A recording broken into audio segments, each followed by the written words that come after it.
Jornal da Rede Alesp. E agora aqui no Jornal da Rede Alesp a gente fala sobre meio ambiente, mais especificamente sobre os recursos da União em defesa da natureza. Segundo o levantamento do Observatório do Clima, uma rede composta por 37 entidades da sociedade brasileira, o orçamento previsto para este ano pelo Ministério do Meio Ambiente é o menor dos últimos 21 anos. E a nossa convidada aqui no Jornal da Rede Alesp é a Sueli Araújo, especialista sênior de políticas públicas do Observatório do Clima. Bom dia, Sueli, bem-vinda ao Jornal da Rede Alesp. Falando então dos valores, qual a reserva destinada ao setor e quais as consequências que essa redução pode provocar aqui no país? Bom dia. O valor total destinado ao Ministério do Meio Ambiente e às autarquias vinculadas ao Ministério, IBAMA, ICMBio e Jardim Botânico, somam 1,72 bilhões, incluindo gastos com pessoal também. Esse valor ele está considerando o que vai ser liberado com a aprovação da lei orçamentária agora pelo Congresso, e deixou pendente alguma coisa de despesas condicionadas, porque o governo está dizendo que se a economia estiver boa, mais para o meio do ano vai ter mais dinheiro, mas nós consideramos aquilo que está previsto realmente para agora, e esse 1,72 bi realmente é o menor valor dos últimos 21 anos. É assustador, na verdade. Agora, Sueli, dados informam, né, que o desmatamento no Brasil tem demonstrado um crescimento expressivo, né? Tem crescido muito nos últimos tempos. Eu queria que você falasse um pouquinho sobre isso. Quais são as causas, né, que podem estar associadas a esse crescimento? Sim, o desmatamento, na verdade, em todo o governo Bolsonaro, falar dos números da Amazônia, mas tem problemas nos outros biomas também. Na Amazônia, o desflorestamento ele explodiu no primeiro ano, em 2019, com um aumento de 34%, e no ano passado aumentou mais 9,5%. Nós estamos com a faixa de 11.088 quilômetros quadrados de desmatamento em 2020. Isso é um retrocesso, nós voltamos para os números de 2008. Então, na verdade, é um retrocesso de 12 anos. O que causa isso, né? Por que essa explosão? O governo Bolsonaro assumiu uma narrativa de muita crítica aos órgãos ambientais, à fiscalização ambiental, à suposta indústria de multas. No nosso entender, isso dá uma espécie de sinal de liberou geral para campo. Então, o número de infrações, na verdade, aumenta por decorrência direta da narrativa do próprio presidente da República, do ministro do Meio Ambiente e de outras autoridades. E eles não estão conseguindo controlar o problema que eles mesmos geraram, né? Na verdade, o desmatamento, ele antes do governo Bolsonaro, na Amazônia estava por volta de 7 mil quilômetros quadrados ano. Nós já considerávamos muito, estávamos criticando bastante, mas passamos por uma faixa de mais de 11 mil quilômetros. Isso é inaceitável. Isso gera aumento das emissões brasileiras de gases de efeito estufa, né? As nossas emissões que afetam a questão climática estão muito ligadas a desmatamento. Então, nós estamos com um quadro de mais desmatamento, de mais incêndios criminosos, de mais emissões de gases de efeito estufa. É muito complicado e a comunidade internacional está reagindo com razão. Na verdade, os brasileiros também, as entidades ambientalistas têm questionado o tempo todo esse liberou geral e essa falta de controle da questão do desmatamento. Sueli, além dessa redução que você está falando do impacto, então, justamente com essa redução do Ministério do Meio Ambiente, quais outros dados são relevantes para que a população saiba? Aproveitando aqui, na última sexta-feira, no dia 22, foi lançado, né, o relatório Passando a Boiada. Você pode falar um pouquinho para a gente do que esse relatório traz? Quais informações são relevantes para a gente trazer aqui nesse momento? Então, o relatório mostra, em primeiro lugar, a queda dos recursos, né? Uma queda significativa, e e ela não vai conseguir enfrentar o aumento das infrações ambientais. Mostra a questão do aumento do desmatamento, do aumento dos incêndios florestais. Nós tivemos, em 2020, o caso dramático, uma verdadeira tragédia, principalmente no Pantanal, mas os focos de incêndio aumentaram no país inteiro, no país inteiro. No Pantanal, 30% do bioma foi queimado.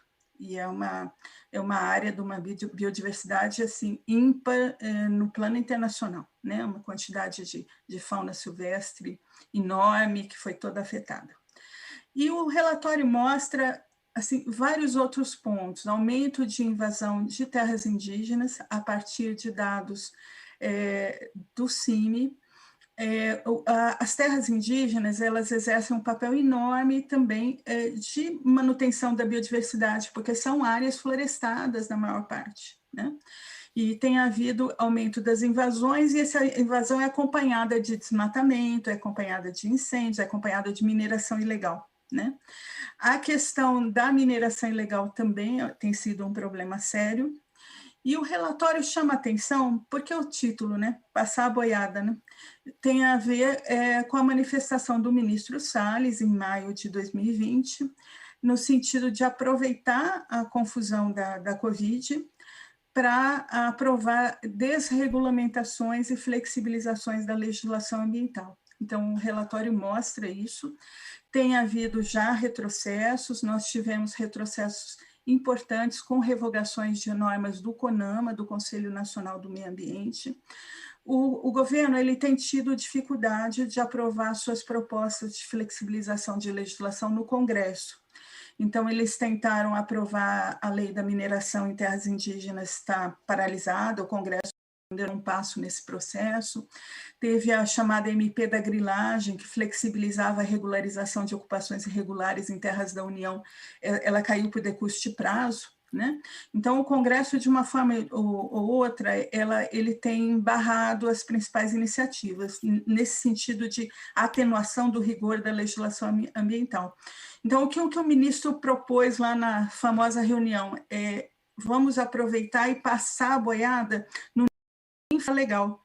Então, isso abrange resoluções do CONAMA, decretos, instruções normativas, e nisso, assim, até decisões das autoridades, né, despachos interpretativos, seja do ministro, seja dos presidentes das autarquias, e isso está ocorrendo.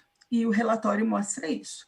Eles estão atenuando a legislação ambiental, tornando ela menos rigorosa, não por lei, mas por atos infralegais. Isso é muito sério, porque a política ambiental, em qualquer lugar do mundo, ela tem um forte componente regulatório. A política ambiental, ela até tem algum recurso para fomento, mas sempre foi pouco. O coração da política ambiental são regras, né? E eles estão atacando exatamente o coração da política ambiental. Eu considero um projeto assim, calculado, isso eles são contra essas regras todas, entendem que a legislação ambiental é um muro a ser superado, ela atrapalha uma visão de desenvolvimento que eles têm, que é uma visão arcaica, que não trabalha com floresta em pé, que pressupõe que para desenvolver você tem que derrubar tudo, né? É uma visão bem antiga, bem antiquada, e nessa visão a legislação ambiental é uma coisa que incomoda, e eles estão tentando afastar. É essa a leitura do Observatório do Clima. Agora, Sueli, a globalização, né, e o aumento aí da demanda no mercado nos últimos tempos, de alguma forma, ele está afetando também o desmatamento e o ecossistema brasileiro? Bom, o Brasil é um país exportador de produtos agrícolas em grande parte, né? Isso é forte na sua economia. O que tende a acontecer, e a visão de que para você continuar fazendo isso, você precisa degradar, ela é equivocada. O pessoal da área de agricultura sabe disso. Nós temos uma quantidade grande de áreas degradadas que podem ser recuperadas, quer dizer, para você manter a produção agrícola brasileira, você não precisa expandir o desmatamento, isso tem vários estudos técnicos que mostram, e ao contrário, a pressão internacional, ela já está cobrando do Brasil medidas mais rígidas em relação à política ambiental. O mercado internacional tem pressionado os exportadores brasileiros desse liberou geral do governo Bolsonaro. Já há produtos sendo afetados por essa pressão, como a soja e outros, quer dizer, a tendência é exatamente o contrário, o que está sendo mostrado. Se o país não voltar a controlar o desmatamento e outros ilícitos ambientais, ele vai perder mercado. Então, esse desmonte da política ambiental, na verdade, um dos grandes afetados são os próprios exportadores brasileiros, e isso precisa ser levado em consideração.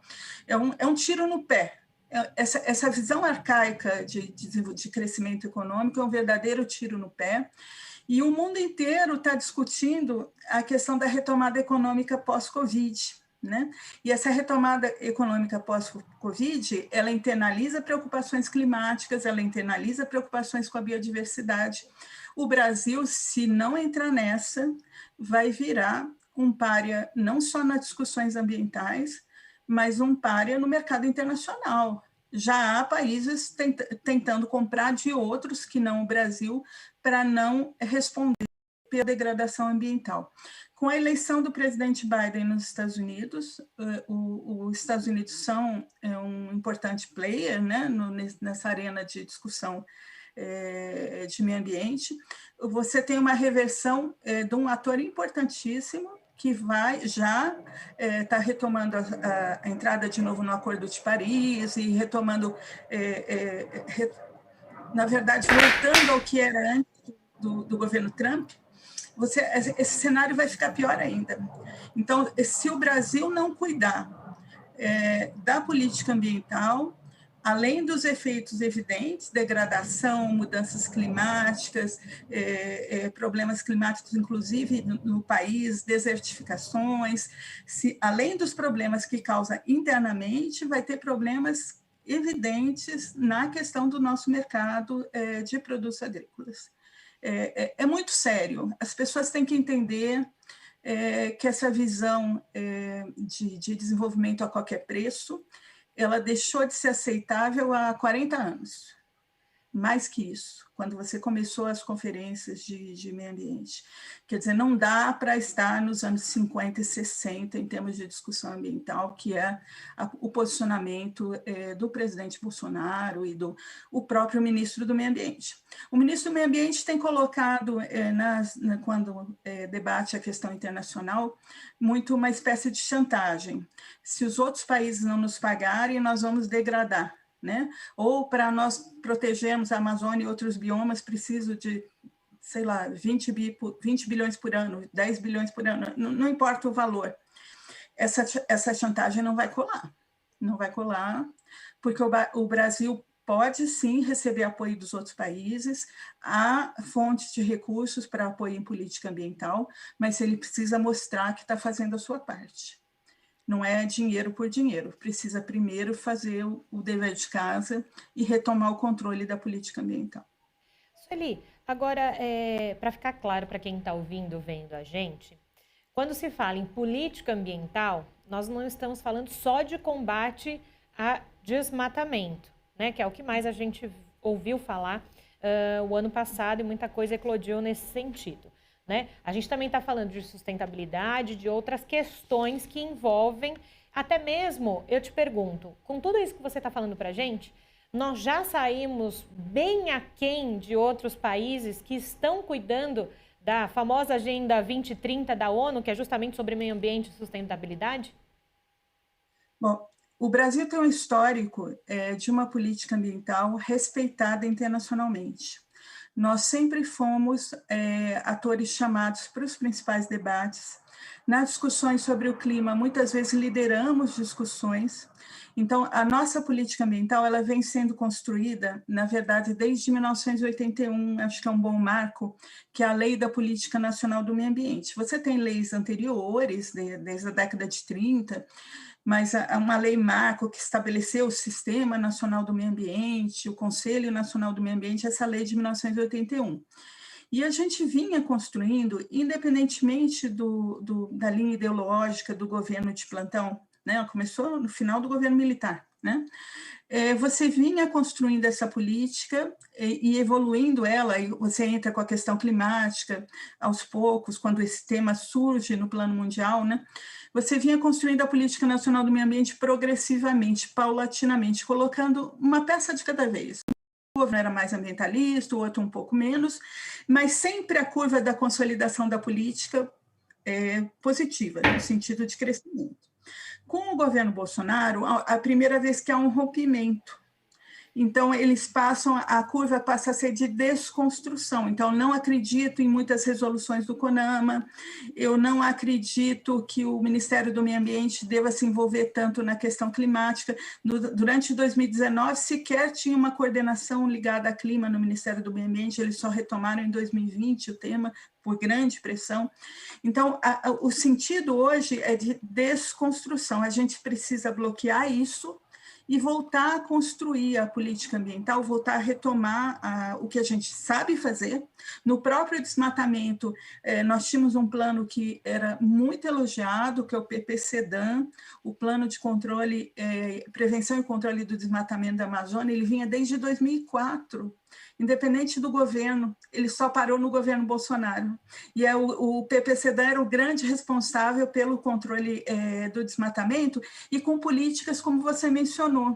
Ele não era só comando e controle, só o INPE monitorando, o IBAMA fiscalizando. O PPCDAM tinha um componente importante de apoio a atividades produtivas do ponto de vista sustentável na floresta. Então, assim, o Brasil sabe como fazer, sempre foi respeitado. Eu trabalhei quase a vida toda na Câmara dos Deputados com legislação ambiental, fazendo legislação ambiental.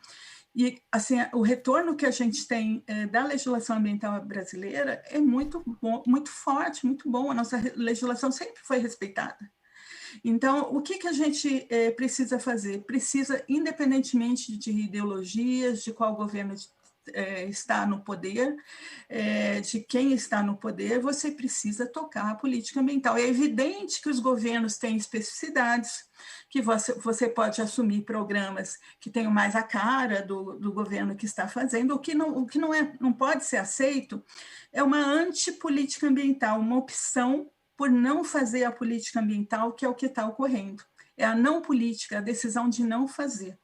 Isso a sociedade brasileira tem que questionar, porque não é possível, não é aceitável e nós já estamos sendo prejudicados. Sueli Araújo, especialista aí de políticas públicas do Observatório do Clima. Eu queria agradecer aí a sua participação aqui no Jornal da Rede Alesp e todos os esclarecimentos que você trouxe aí para a gente. Muito obrigada e até uma próxima oportunidade. Eu que agradeço.